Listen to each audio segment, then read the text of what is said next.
Okay, this is verse 15 of Lagyu, Vakya, Vritti. And we'll just do a little bit of recap. Vedanta sadhana is Sravanam, Mananam, and Nidhyasanam. Listening, loosely application, and loosely assimilating. If we don't apply the text, the teachings, then we're not going to be able to assimilate. So these last few verses and the next few verses are about meditation in a certain way for a certain purpose.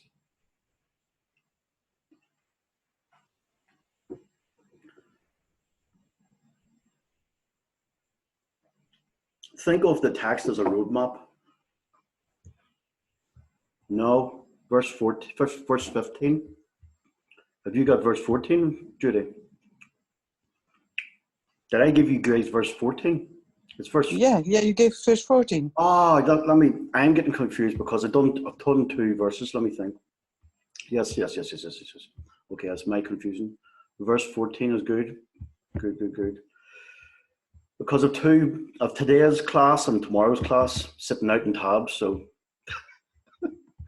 okay. So one second, guys. Verse 14. Okay. Yeah. So the last few verses and the next, this verse and the next verse is focusing on meditation, and not any kind of meditation, but meditation in a specific way for a specific purpose. The meditation is about finding the gap between mantras. The gap is an absence of vrittis, mental activities, an absence of vikalpas, experience, which reveals you abiding as Brahman, which means that which reveals that you are abiding as Brahman. And the reason why this is important is because, first of all, Adi Shankaracharya included in the text for many verses now. It's quite a large portion of the text, which means it's important. The reason why it's important is because it experientially validates what you are intellectually understanding now in Jnanam. Okay.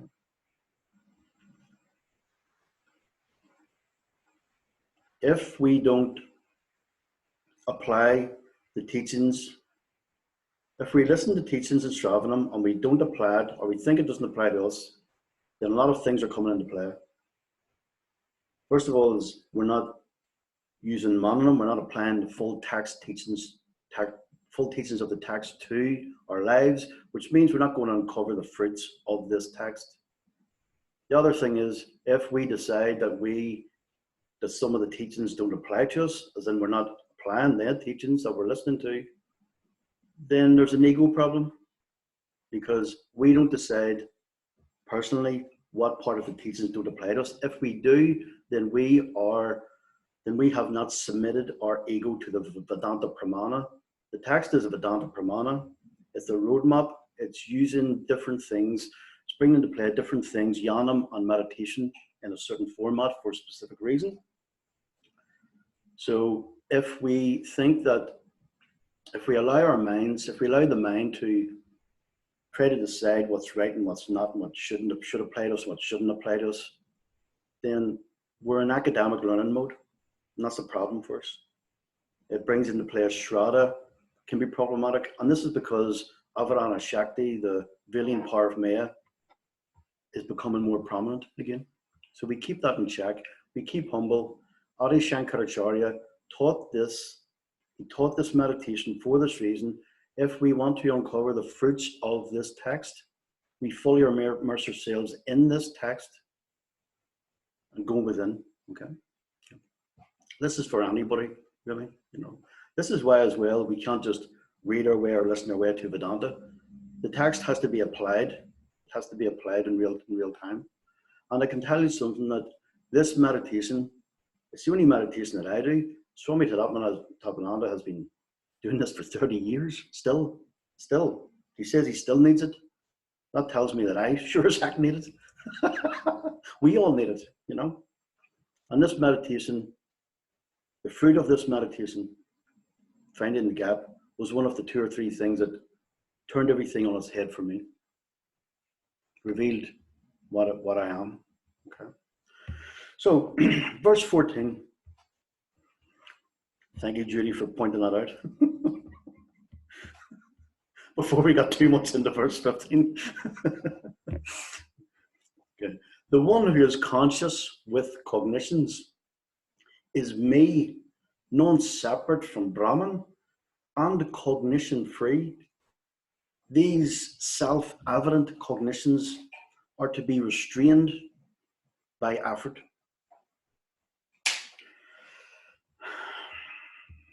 The verse starts by restating what we have just studied in verse 13.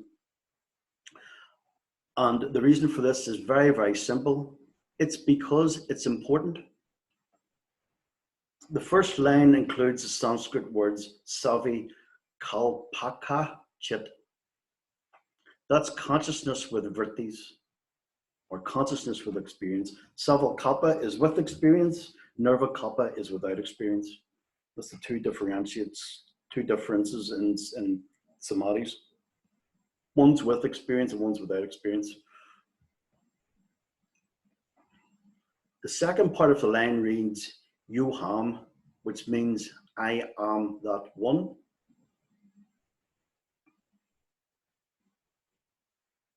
Further into the second line is that I is Brahmakyam Nirvikalpakam.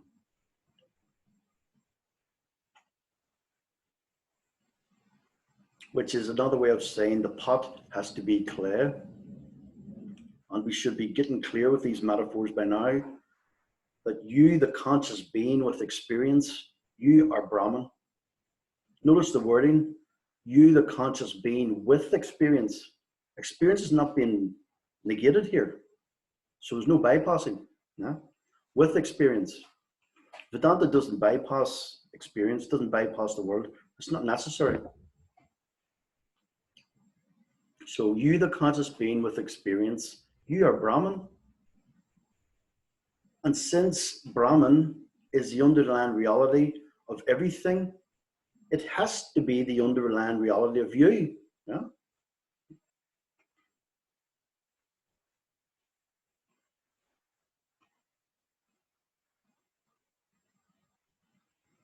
So in Swami Tapananda's handout, he brings to our attention that in the second line, the word isn't Brahman Nirvikalpakam.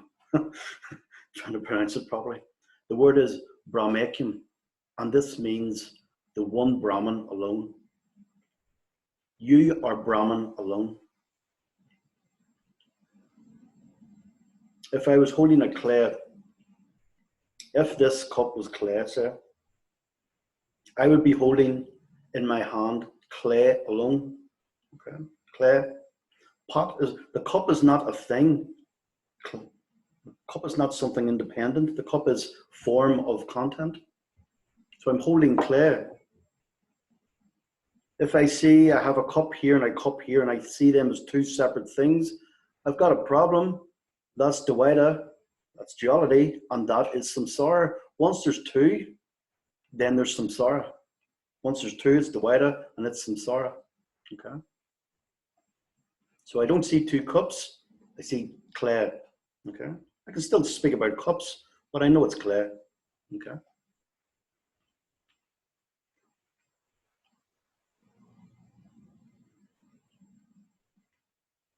So even in the presence of Vilkalpa's experience, Vikalpa is experience in Sanskrit.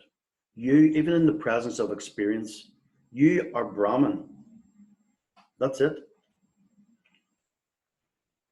Experience doesn't change anything.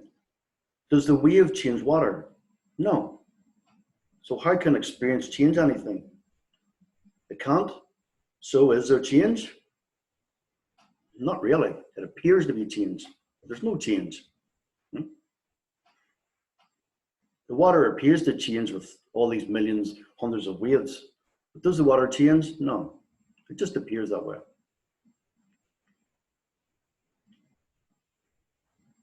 So just like the pot form doesn't change anything, the content of the pot is always clay as well.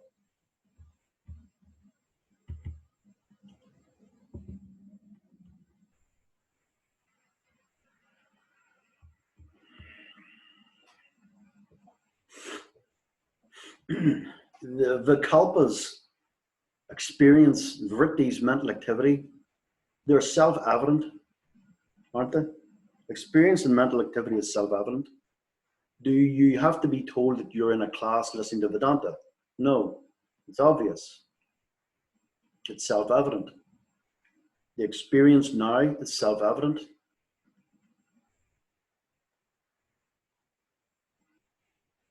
And what we have to do in meditation is remove or repress the experience that we're having or the mental activity we're having, and we have to do this with effort, and it can take great effort.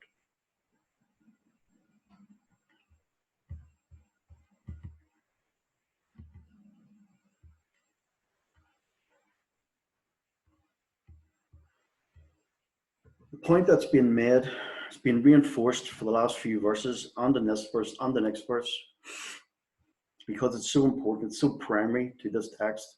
Remember, this text is Aham Brahmasmi. We understand the Mahavakya Aham Brahmasmi, it is enlightenment. That's how crucial this is. So the point that's been made is that you're to find a gap in between Vritti's thoughts.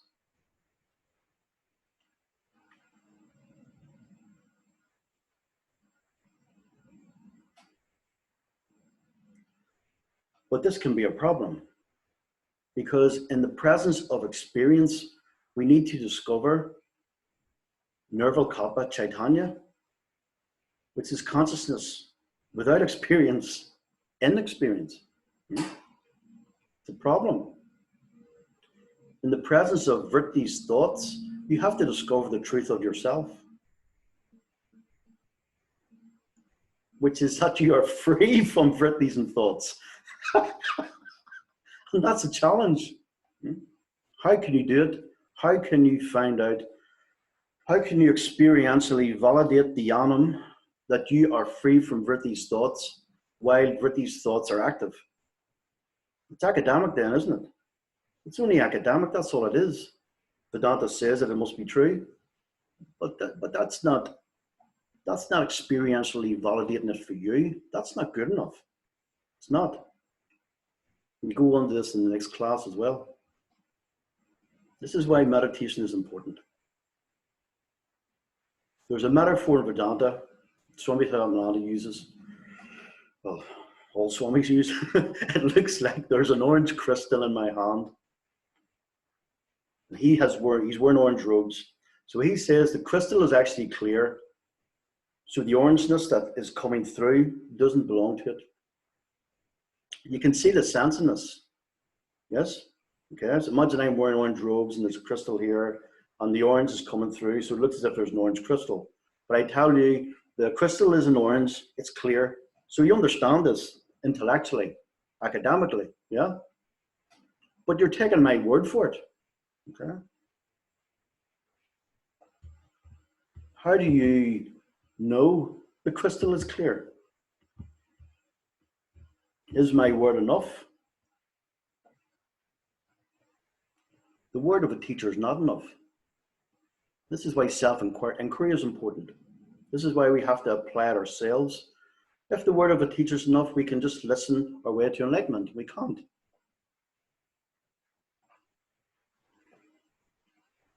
So how do you know it's clear? And it's a very important question. Similarly, how do you know that your consciousness is nirvalkalpa, thought-free? Just because you've heard it said?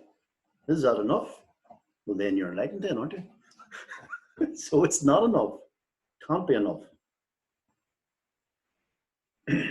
Every single moment that we are awake, that you are awake, you have many, many thoughts, many vikalpas. The only time you're free from experience is in deep sleep. And that's a problem because you're asleep. It doesn't have much utility, much use for the waking state. You know?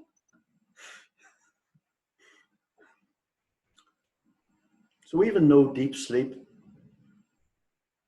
even though in deep sleep your mind is nirvalkalpa chaitanya, unconditioned consciousness, consciousness without experience, you don't know it because the mind's asleep. It only has a certain utility for a certain limited portion of your life. So what we do, we have to find a situation in which we are awake with no vikalpa, no vikalpas, no mental activities, no vikalpas, no experience, or no vrittis, no mental activities. If you were awake and there are no vikalpas, no experience, you would know that your consciousness is nirvikalpaka, is unconditioned, is without experience.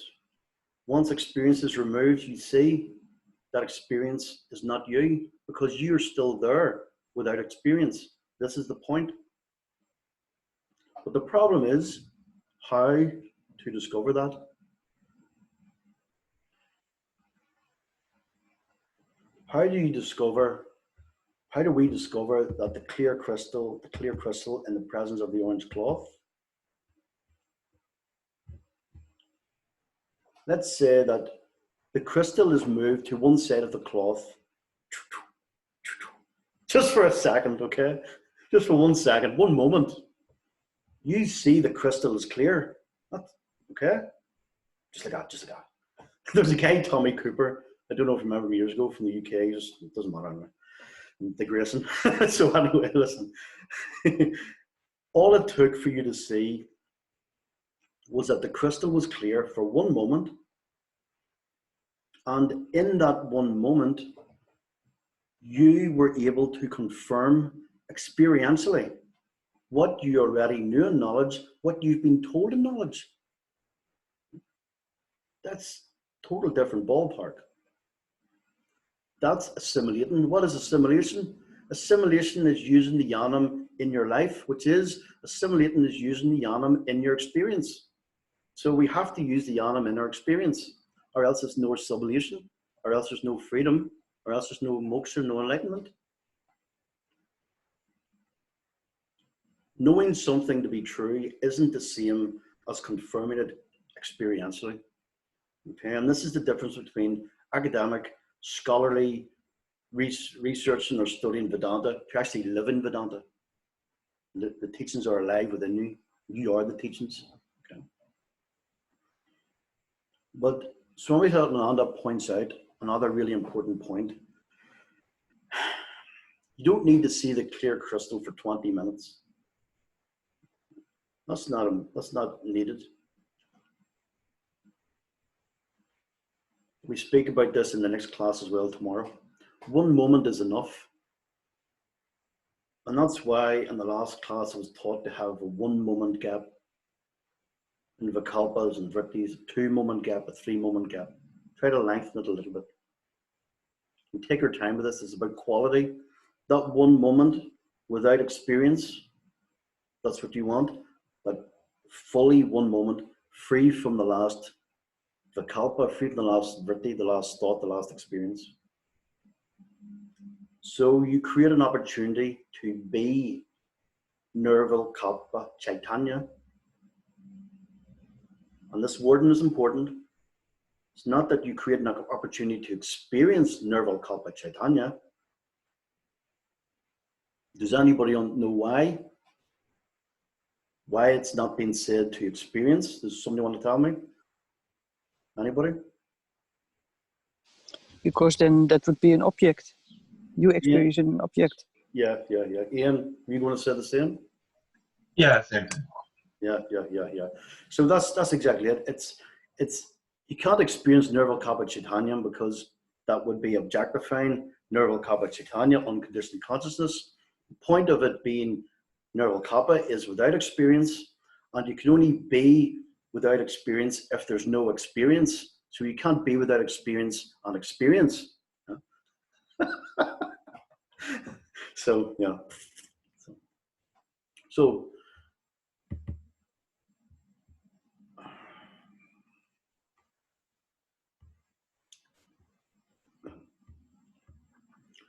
this verse, it concludes that all of these vrittis and vikalpas, all of these thoughts and experiences, they are to be restrained with effort.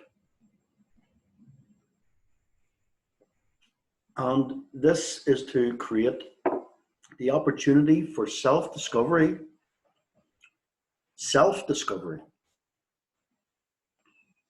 Not to discover a thing, but to know who you are. And the wording is very important. You discover who you are or what you are, which is Nirvikalpa Chaitanya, unconditioned consciousness, consciousness without experience, and that is Brahman.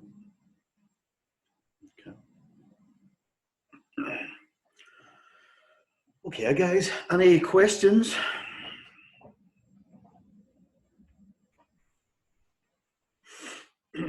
I just want to speak to, if there's no, Vicky, have you a question? Yeah. But if you want to speak some more, I'll rather listen to you than have a question. No, go ahead. No, go ahead. But because you said about the experience, about Nirvikalpa Samadhi, I was this morning, let's say, playing with that, not a good expression. And you can have your mind still, like, that's not that difficult actually. No, it is very difficult, but sometimes it's not. Sure. But then when I stood outside with no thoughts, I heard the birds and that kind of things. Sure. And yeah, I think that's also an experience of or a vritti. Yes. It makes a difference, but still. It's good. It's a good point because the first thing is that, and we're looking at this in the next class, a person that is an accomplished meditator, a person that has been meditating for years, can meditating for many hours, say for years, can quieten the mind, can remove the vrittis and the mental activity and experience from the mind. The Yoga Sutras go into this in a lot of detail about how to do this, but that's not for everybody. And Adi Shankaracharya recognizes this in the next verse. We'll look into that he even says himself that most people won't be able to do that. But yes, this is about, and we go into this next verse because the next verse is about samadhi specifically. And Nirvikalpa, this is about silence. And I don't want to go into the next verse too much, but silence, it has to be silence. Even if we hear the birds chirping, it's not silence. So silence, but silence isn't enough on its own. So we have to have jnanam with it as well. But once we, Nirvikalpa Samadhi that we're talking about now, we'll talk about Nirvikalpa Samadhi. In Nirvikalpa Samadhi, there is no vikalpas, no experience, no vrittis, no mental activity. If you hear, if there's a sound registered, then you've come out of it. And that's okay, it can happen. So you want it whenever everything's totally silent and nothing can take you out of it, because it's a bit of a challenge. It's possible, but it's a bit of a challenge to find that gap, to remove the last vritti, the last vikalpa, and just to sit for one moment, or be for one moment as Brahman, Nirval Kappa. So if there's activity going about, it's quite difficult to do that. So yeah, so there's two different, like we spoke about before, there's two different samadhi in Vedanta. There's Savalkapa Samadhi, which is with experience. There's Nirval Kappa Samadhi, which is without experience. Savalkapa Samadhi, you could do things like carry on your day-to-day living and go downtown and everything's great, you're one with everything, okay? Nirval Kappa Samadhi, obviously there's no experience, so you can't go about your daily activity because that's experience, okay? So everything in Nirval Kappa Samadhi, Savalkapa Samadhi, Vrittis and Vikalpas experience still carry on. In Nirval Kappa Samadhi, there is no Vrittis, there is no experience, save for the one Vritti, I am Brahman, okay? That's the one Vritti that remains, okay? Okay. So as long as the birds are singing, you are not in Nirvikalpa Samadhi, or is it possible that the birds are singing and you don't hear them? Well, if you don't hear them, then you won't know they're singing. But yeah, if you don't hear them, if you hear the birds, then there is the experience of hearing birds. So there's experience. Yeah. So that has to be, all experience has to be removed. If you don't hear them, then it's not a problem, of course. You know, so yeah, of course. Yeah. So if anything, if the mind is registering anything, then they're not anything external. They're not the problem, or any kind of thoughts as well. That's a problem. Once all thoughts are removed, once all vrittis are removed, once all experience is removed, something will still be.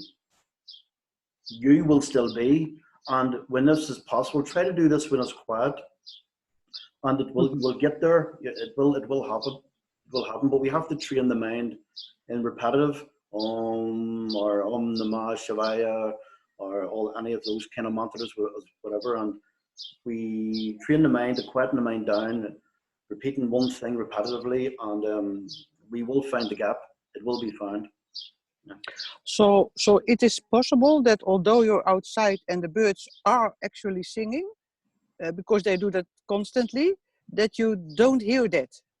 Well, if you don't hear it, it doesn't matter. But if you hear it, or if the mind thinks about the birds or whatever, if there's any kind of thought about the birds or any kind of sensory pickup of the birds singing, then it's experience. It's experience or vikalpa. So if you think about the birds, it's vrittis. If you hear the birds, it's vikalpa, it's experience, and it's not Nirval Kappa Samadhi. Okay. Okay. Any experience. Because Nirval Kappa is without experience, so we have to take away all experience. Okay. Yeah. So then I have a last question, because a long time ago I was meditating a lot, and then my stepdaughter came home, and she's really good in getting attention, and she was talking to me and in my face, etc. And she said, after a while, when I came out of meditation, that is so strange. I was shouting and screaming and doing this, and you were with your eyes open and you didn't react. And I honestly did not even hear it. So, but then I could not say I am Brahman because it seems as I was not there. Well, it sounds like Nirval Kappa Samadhi, but it's not Savalkapa Samadhi. It sounds like Nirval Kappa Samadhi. But when you say that you were not there, who do you mean you? There must still be, there must still, is the you referring to Vicky then? Because there must still be, you would have to inquire into it yourself and try to remember in that, I can't say in that experience, but in that event, what was present. A common indication of Nirval Kappa Samadhi is a loss of time. There's a time bit of a time slippage. Yeah, that was time slippage, and it is possible to see what you're saying now about the birds. If you're not like your daughter, like your stepdaughter, if you weren't registered, if the mind wasn't registering stepdaughter there, then of course that's Nirval Kappa Samadhi. And like the birds, if the mind's not registering the birds, then that's Nirval Kappa Samadhi. But the problem is, if there is activity going on the outside, external, it may be harder to get to rest, to be as Nirval Kappa Samadhi, because these things keep taking you out of it before you get a chance before these experiences, the mind keeps getting bombarded with these experiences. One experience took away, and Swami Tapananda says in verse 15, one is took away and three more can come in. And that's the challenge we have, you know, so. Yes. Okay. Yeah, I understand. Thank you. I understand. I didn't have the jnanam then, and that was what lacking. Well, I well, did. well, even though you didn't have the yanam then, you have the yanam now, and you can, if you Yes. can, look back to the situation and inquire into yourself, into it. Well, who was there then? How do Yeah. you even know you were meditating for in the first place? Like, how do Yes. you, like, you went into meditation, and you have to inquire what was happening between you going Yes. into meditation and you coming out of meditation. Yes. And if there's nothing happening and nothing's registering external, then the question is, then where were you? And then the question is, well, what are you? Kind of thing. You know, Yes. that's the kind of inquiry, you know. Yes. Yes. Yes. It's very clear, and also with the in and out of sleep, it's the same thing. And Yeah. you know, yeah. Sure. Thank you. Thank you. Very clear. Okay, guys. Any other questions? Good, good. Okay then, guys. Tomorrow, same time. Okay. Namaste then. Bye bye. Namaste. Bye bye bye bye.